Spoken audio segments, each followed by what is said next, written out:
दोस्तों घर तो बार बार बनाई नहीं जा सकती है, काफ़ी पैसा लगता है घर बनाने में। तो फिर जब आप अपना घर का काम कराते हैं तो या तो आपको वहाँ पे प्रॉपर आपको टाइम देना पड़ेगा। आप खुद आपको घर की जो काम कराना है उसका पहले से नॉलेज होनी चाहिए, या फिर अपने साथ कोई एक्सपर्ट जो सिविल इंजीनियर, आर्किटेक्ट या कोई जानकार आदमी हो तो उसको अपने साथ रखें, ताकि जो भी घर का काम हो रहा है उसको सही से देखभाल की जाए। क्योंकि बहुत पैसा लगता है, एक बार हम घर बनाते हैं और पूरे अपने लाइफ के लिए अपना एक घर बनाते हैं। और देखिए यहाँ पे हुआ क्या है, मैं वही एक एग्जांपल आपको दिखा रहा हूँ। यहाँ मकान मालिक है नहीं, तो उन्होंने क्या किया है कि ठेकेदार को विथ मटेरियल पे उन्होंने ये काम दिया था। तो यहाँ मैं आया, अभी मकान मालिक जब आए तो क्या हुआ कि वो मेरे जानने वाले निकले, तो उन्होंने मुझे बुलाया था अपने साइड पे। तो वो मैं देखा यहाँ पे, आप देख सकते हैं जो ये मकान है उसका ये हाल। यहाँ पे जो उसका ब्रिक वर्क हुआ है, जो कॉलम इसमें दिया गया है, कोई जो कॉलम है, कॉलम यहाँ पे सही से ज्वाइन नहीं है।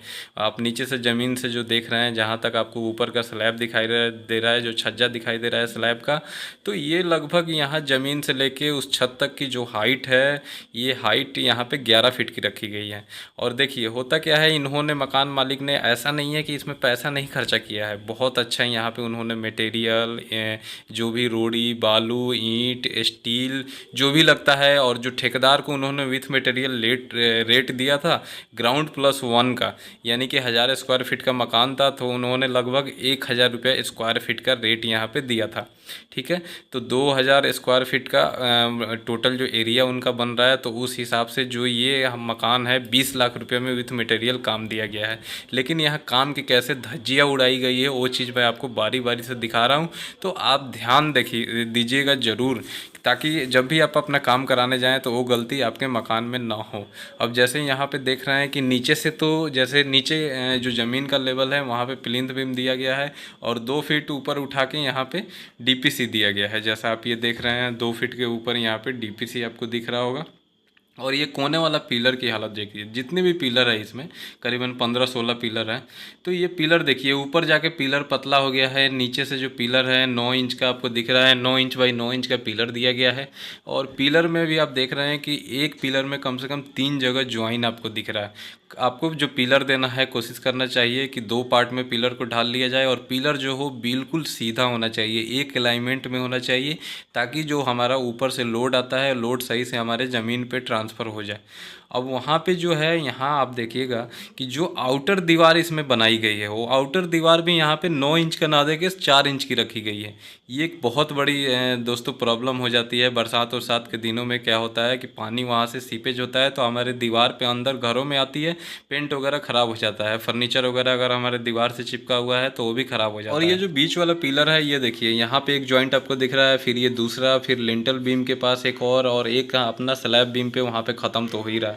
और ये पिलर का देख रहे हैं कि कोई भी जो ढलाई हुआ है एकदम सही से एक अलाइनमेंट में नहीं है, सब थोड़ा सा कहीं पतला है, कहीं पे मोटा है। फिर इसमें जो शटरिंग यूज की गई है, ऊपर आप देख रहे हैं जो वहाँ पे जो प्रॉप्स लगाई गई है, बांस लगाई गई है, वो ज्वाइंट कर कर के लगाई गई है। ये नहीं कि एक ही बांस मतलब पूरा 10 फीट के हाइट तक लगाई जाए, ऐसा नहीं है। और जो मैं आपको बता रहा था दोस्तों कि ब्रिक वर्क के बारे में, तो देखिए एक तो 4 इंच की दीवार लगाई गई है पूरा बाहर। दूसरी बात कि जो ब्रिक वर्क किया गया है उसमें देखिए कितना ज़्यादा गैप है, कहीं पे भी मोर्टार का मसाले का अच्छे से फिलिंग नहीं किया गया है। देखिए ये जो जॉइंट होता है, जॉइंट पे कहीं पे, ये देखिए यहाँ पे जो मैं आपको दिखा रहा हूँ, ये ब्रिक वर्क ना ही इंग्लिश बॉन्ड है ना ही फ्लेमिश बॉन्ड है। जैसा आप जानते हैं कि ईंट एक दूसरे के ऊपर चढ़ा के एक जॉइंट बना के तब उसका चुनाई किया जाता है, ताकि ईंट आपस में दीवार पकड़ बना के रखे। अब एक के ऊपर एक ईंट जैसे आप देख रहे हैं यहाँ पे लगा दिया गया है, तो वो कैसे चल पाएगा? वो थोड़ा सा अगर वहाँ से झुकाव हुआ, लोड पड़ा, तो वहाँ से, यहीं से देख रहे हैं आपकी, वो गिर जाएगा।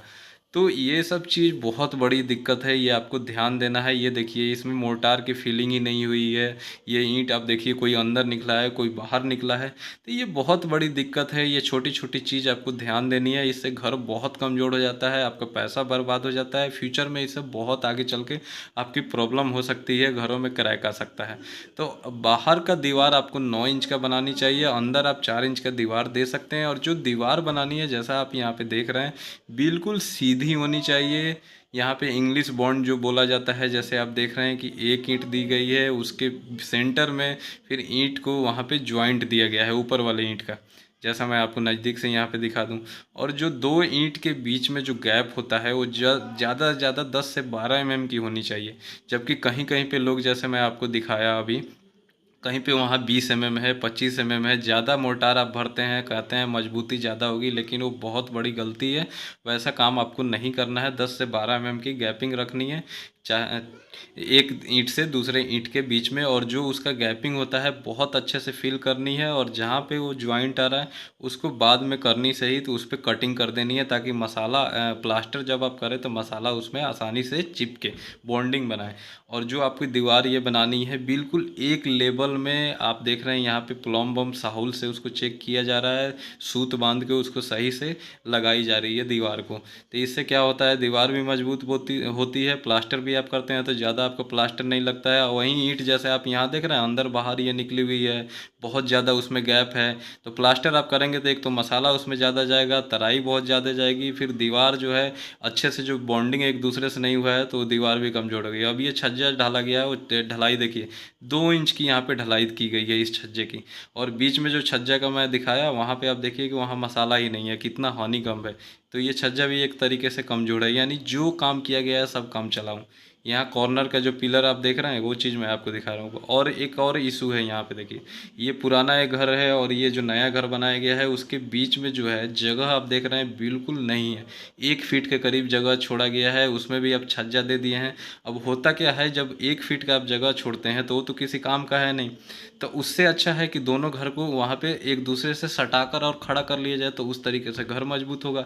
अब 1 फीट की जगह में थोड़ा सा जगह है, ना ही आप उसमें घुस सकते हैं, ना ही पाइप लाइन नाली आप बना सकते हैं, ना ही पाइप वहाँ से डाल सकते हैं पानी निकलने के लिए। तो जब अब बरसात का पानी होगा तो वहाँ से घुसेगा, तो या तो आपके घर में आएगा नहीं तो उनके घर में जाएगा, तो दोनों घरों को नुकसान है। तो ये चीज़ भी आपको ध्यान देनी है कि जगह छोड़नी है तो इतना छोड़नी है कि वहाँ पे नाला निकल जाए, पाइपलाइन ड्रेनेज सिस्टम बन जाए, ताकि अगर पानी वहाँ से गिरे तो आसानी से वो बाहर निकल जाए। वरना फिर आपको एक दूसरे से चिपका के घर बना लेनी चाहिए। अब यहाँ पे जो शटरिंग का काम किया गया है उसमें भी जुगाड़ लगाई गई है। यहाँ बल्ली जो है आप देख रहे हैं कि बांस जो है 2-2 पार्ट में यहाँ पे लगाया गया है ज्वाइन करके। जब इस पे लोड पड़ेगा तो ये वो वहाँ से टूट सकता है, तो छत आपका वहाँ पे गिर सकता है, उसमें क्रैक आ सकता है। तो ये गलती आपको नहीं करनी है। जो बांस या बल्ली आप अगर आप लगा रहे हैं तो बिल्कुल मजबूती से एक ही बांस आपको या एक ही बल्ली प्रॉप सीधा ऊपर तक एकदम सीधा वर्टिकल लगा होना चाहिए। तो दोस्तों मैं उम्मीद करता हूँ वीडियो अच्छा लगा होगा। अच्छा लगा हो तो इसे लाइक ज़रूर करिएगा और चैनल को सब्सक्राइब कर दीजिए।